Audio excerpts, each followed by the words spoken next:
gözünə görsənmələr olurdu. Hətta bəzən ailə üzvlərini tanımama kimi olurdu.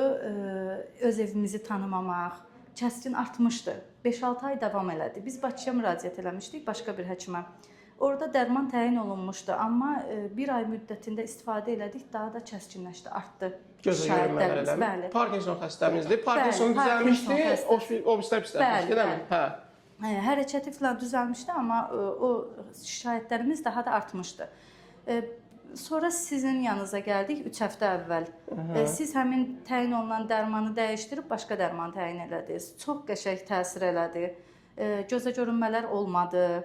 Yuxusu, hərəkəti, hər bir şeyi qaydasındaydı. Bu gün də təkrar baxış üçün gəlmişik.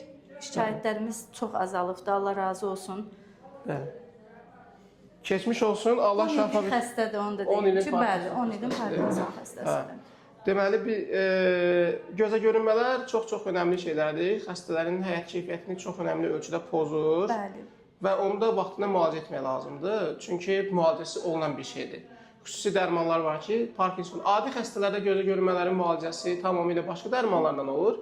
Parkinson xəstələrinin gözə görünmələrinin, halüsinasiyalarının müalicəsi də cəmi 2 dərman var, xüsusi dərmanlar var. Onların biri çox çətindir. Çünki leykositlərdə ciddi problemlər yarada bilir. Hər həftədən bir gərək xəstənin leykositlərini yoxlayasan. Bu xəstəyə çox böyük zülm verir əslində. Hər həftə analiz verməyə, damar deşilməsi var, digər şeylər var. Leykositlərdə ciddi təsir edə bilir. Ona görə də biz ikinci qrup dərmanı çox vaxt seçirik. Uyğun xəstələrdə təbii ki, bizim də xəstəmiz ikinci dərmana daha uyğun idi və ona görə də seçdik.